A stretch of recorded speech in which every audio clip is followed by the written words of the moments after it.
वैसे तो जीवन में सुख दुख का साथी वाइफ हस्बैंड ही होता है।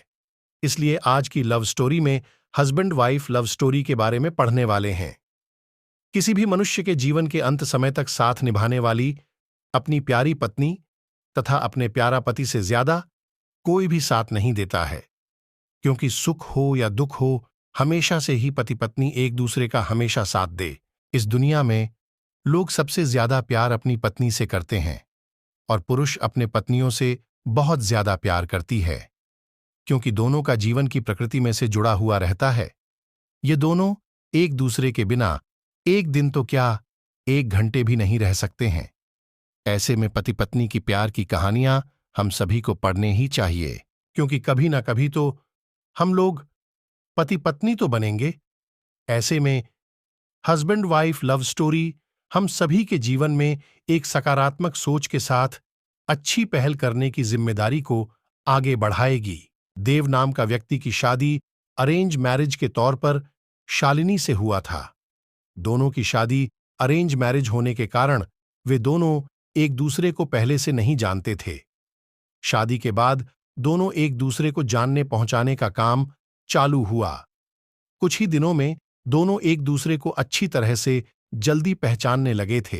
जब दोनों में अच्छी तरह से पहचान हुआ, दोनों एक दूसरे को समझने लगे थे, तो देव को लग रहा था कि उसे एक बेहतर ही पत्नी मिली है, क्योंकि उसे पूरी तरह से समझने के बाद उसे समझ में आ गया था कि लव मैरिज करना कोई जरूरी नहीं है। अरे दोनों की नई नई शादी हुई थी, इसी कारण से दोनों एक दूसरे को अच्छी तरह से समय देते थे। उसके बाद दोनों एक दूसरे के काम में हाथ बटाया करते थे। पति पत्नी दोनों में खूब ज्यादा प्यार होने लगा था। अब उसकी पत्नी भी देव को समझ गया था और उसे किसी भी प्रकार का कोई काम या किसी प्रकार की कोई सामान जरूरत पड़ने से पहले ही उसकी पत्नी उसे के सामने हाजिर कर देते थे। एक दिन देव अपने दोस्त को सूरज को अपने घर दावत पर बुलाया था। देव और शालिनी के प्यार देखकर सूरज बोल उठाकर, तुमने तो अरेंज मैरिज की है, लेकिन तुम्हारी पत्नी बहुत अच्छी है, तुम्हारा बहुत ज्यादा ख्याल रखती है और तुम दोनों भी अच्छी तरह से अपना काम कर रहे हो। तुम्हारी पत्नी तो बहुत ज्यादा खूबसूरत है और हर काम में तुम्हारा बहुत ज्यादा ध्यान रखती है। तुम बहुत ज्यादा खुशकिस्मत होगी, तुम्हें अरेंज मैरिज होने के बावजूद भी तुम्हें इतनी अच्छी पत्नी मिली है।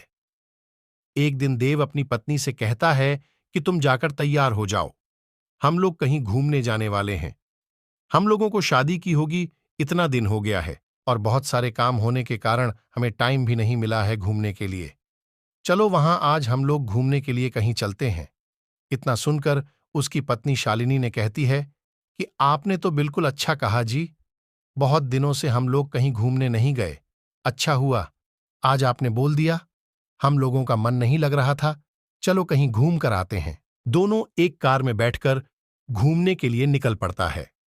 रास्ते में जब हाईवे पर गाड़ी जाती है तो उसे एक बड़ी गाड़ी में टक्कर होने के कारण दोनों दुर्घटनाग्रस्त हो जाते हैं। देव को जब हो जाता है तो वह हॉस्पिटल में था। जैसे ही होश में जाता है, वह अपनी पत्नी को ढूंढने लगता है। तभी को अपनी पत्नी को ढूंढते ढूंढते दूसरे कमरे में चली जाती है, जहां वह देखती है कि उसके सर अथवा पैर में तो दोपहर में बहुत ज्यादा चोट आई है। देव घबराकर डॉक्टर से पूछता है कि मेरी पत्नी की तबीयत ठीक तो है, क्या वह सही हो जाएगी ना?